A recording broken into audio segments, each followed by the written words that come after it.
The ocean, vast, mysterious, and of incomparable beauty.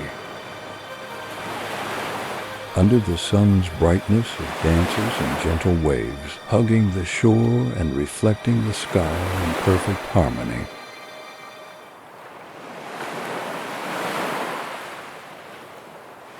Home to stunning biodiversity, the ocean offers us a window into life in its purest form. Coral reefs that paint the seabed with vibrant colors. Schools of fish that move as a single entity. And underwater landscapes that seem to take us to another world. Nature manifests itself here with splendor, grandeur, and serenity.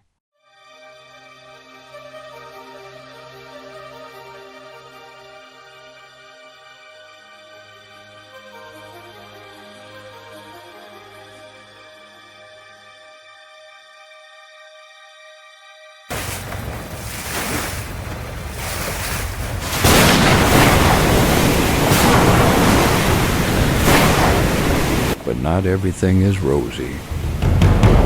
The deeper you go, the quieter and more isolated the ocean becomes.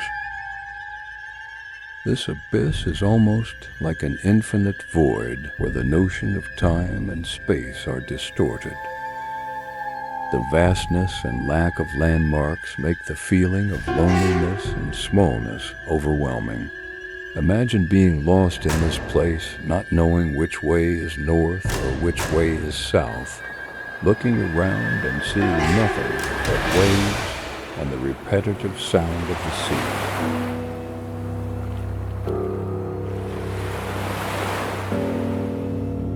This is what happened to an experienced fisherman named Salvador Alvarenga.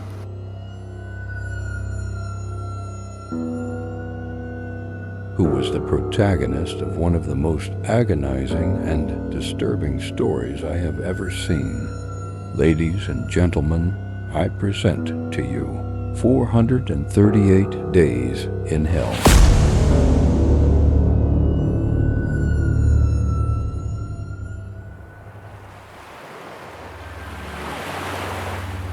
It was supposed to be a simple fishing trip.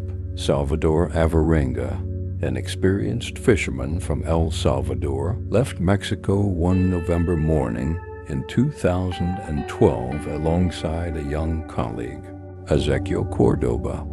The plan was to catch fish and return the next day without any further complications, but the ocean had other plans.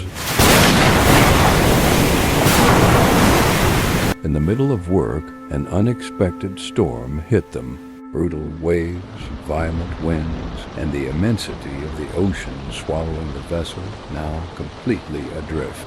The engine broke down and the two fishermen were left without contact with dry land. The Mexican coast, once so close, became increasingly distant. The idea was to wait for the rain to pass. They didn't panic, as they thought they were close to the coast, but without realizing it, the waves carried them away. And when they realized they were lost, it was too late. What was the right direction? There was no way of knowing. It wasn't long before the drinking water ran out, but they thought they would be rescued soon. But unfortunately, that didn't happen. The days dragged on, the sun was beating down, and the cold nights brought fear and uncertainty. Without drinking water, they were forced to drink the blood of turtles and fish and to improvise shelter as best they could.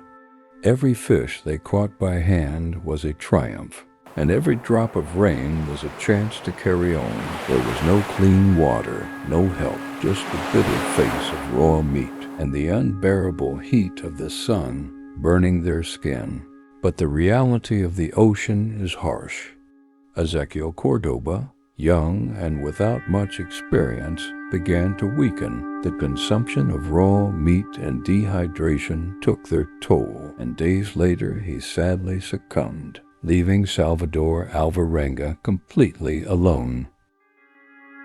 Time slowly ate away at him, and Salvador watched as his young, naive classmate wasted away in the sun, a disturbing situation.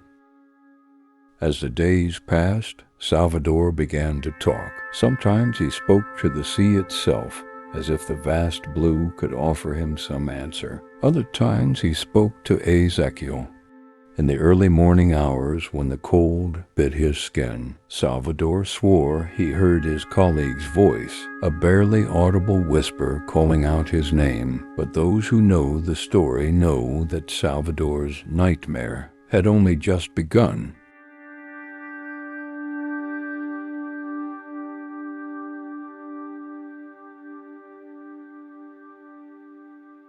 As the days passed, Ezekiel's body began to emit a terrible odor, which forced Salvador to throw his colleague into the sea. To many it seemed the obvious decision, but for him it was the most difficult of his life at that moment. Salvador was truly alone. As he threw Ezekiel into the sea, he felt a part of himself sinking too. There was no time for mourning, only a constant struggle against hunger, thirst, and cold. The fact that he was an experienced fisherman was perhaps one of the factors as to why he was still alive. After months of seeing nothing but the sea, at this point, Salvador had been alone in this vast blue expanse for more than 438 days. That was the time that Salvador Alvarenga spent adrift, surviving only on what the ocean offered him.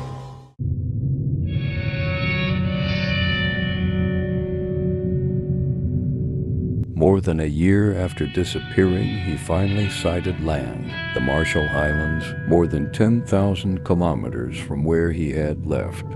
Weak, the residents of a small village in the Marshall Islands found him and, astonished, took him in. They listened to his story with incredulous looks, trying to understand how someone could have survived so long in a battle against the sea itself. For Salvador, returning to normal life seemed surreal. The food, the fresh water, the sound of the wind through the trees, everything was a reminder of what he thought would never come again. He seemed to be in another reality. Every movement he made was slow, cautious, as if the ground could disappear at any moment. He also couldn't forget Ezekiel. Today, Salvador Alvarenga lives far from the ocean. He doesn't like to think about the sea or smell the salt water. For him, the ocean stopped being a force of nature and became a dark labyrinth that he knew very well, and that certainly changed him forever. So here it was, and thanks for watching this far. Leave a like and subscribe to the channel. See you next time.